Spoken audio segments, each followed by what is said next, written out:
But I really know that it's the cow that has drawn your attention.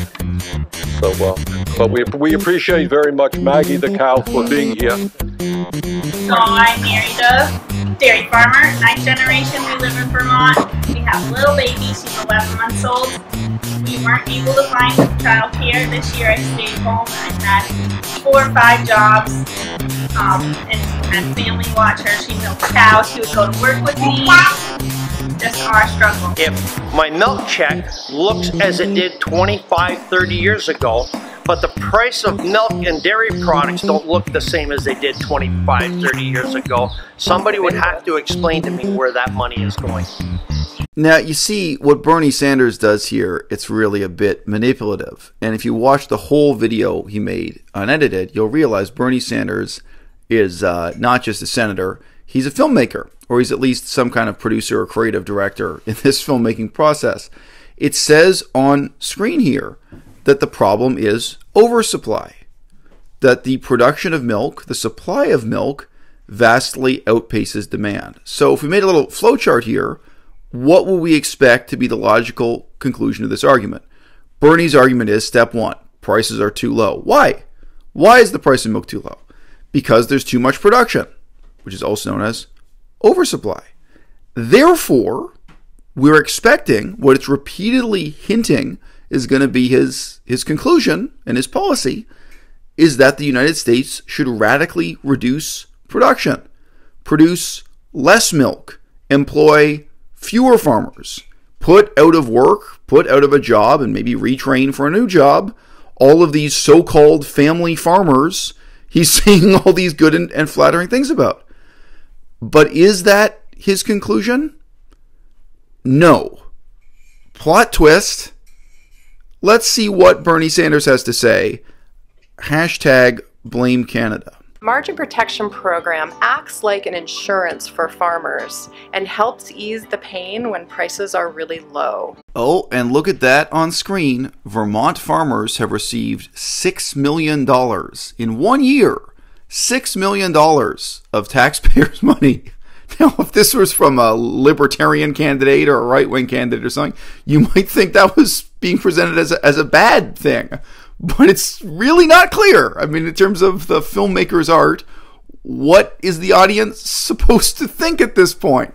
Okay, in 1 year, 2018, $6 million of taxpayers' money going into the pockets of these so-called family farmers. Look, man, every farmer has a family. I don't care if you're a homosexual or transsexual living in a, open relationship. You got a family. Adolf Hitler had a family. Calling them family farmers doesn't change a goddamn thing. Either what you're doing is ethical or it's unethical. Either it's ecologically responsible or it's ecologically irresponsible. Either food you're producing is healthy or not. I don't care if you're a family farmer or if you're an orphan asexual with no relatives. It's the same thing. And the government is giving you $6 million whether or not you're raising kids and can put up these stupid, hypocritical, saccharine baby photos of your child visiting the dairy farm and seeing the baby cows being ripped away from their mothers so the mothers can be exploited to produce milk while the children are chopped up into little bits and pieces called veal. Makes no difference to me. If we manage our supply of milk like Canada does, we could actually have a situation where farmers do get paid a fair price for their milk that covers the cost of production. It would really help us to improve the working landscape and also keep farmers in business.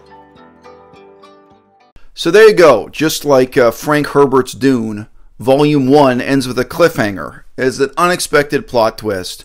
No! The position of Bernie Sanders and his peculiar version of semi-socialism within a capitalist economy is not to encourage dairy farmers to go out of business, is not to plan for a transition from a society based on billions of people keeping hundreds of billions of animals in permanent confinement under a steel shed on a concrete floor in a metal cage, being artificially inseminated, exploited, etc. to produce food that is unnecessary and unhealthy. No, that's not the transition he wants. The transition he wants is not to eliminate the $6 million per year subsidy that was quoted, nor the other millions of dollars under other headings. No.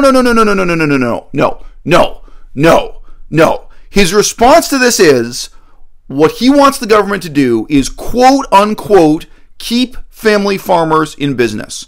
So from the perspective of the farmer, the attitude is, we make a product nobody wants to buy. And that's your problem. They don't have to change. They don't have to produce less of that product. They don't have to produce a better product. They don't have to innovate and produce a different product. No.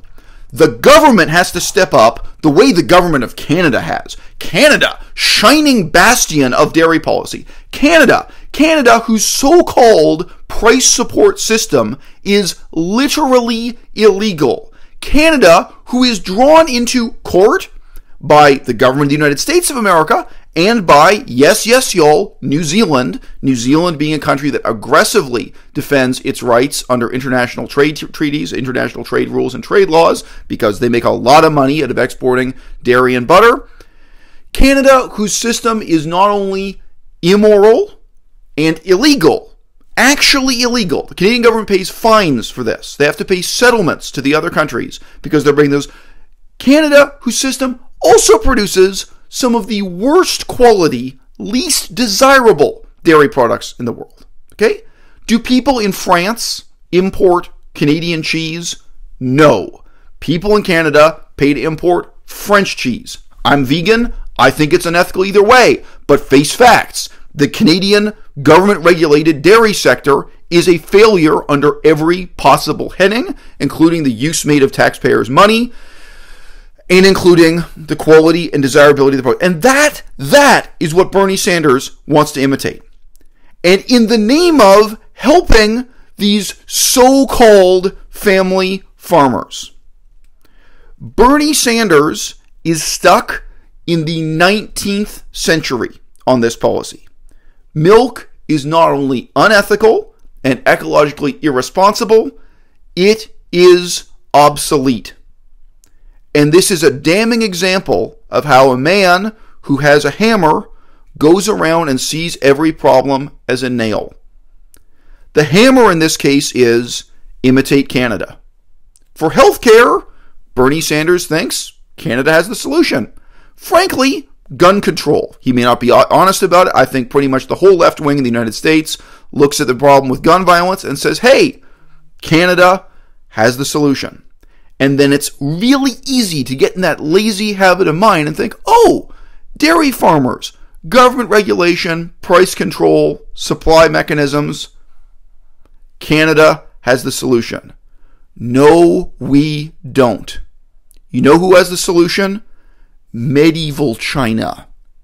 Because already 30,000 years ago, they had soy milk. Soy milk is the ancient past, and it's also the future. Wake up, Bernie. You may think you're too old to change, but you're not dead yet. And I don't know how anyone can be so dead inside that they unironically use those images of a human family bringing their toddler, bringing their little baby to look at the baby cows, knowing what's going to happen to those baby cows in the next 48 hours, and knowing what's going to happen to their mothers, and knowing why it's going to happen. And in this case, there isn't even the justification of the profit motive, because the basic thing you're admitting is that it's not profitable, and it's making a product the public neither needs nor wants.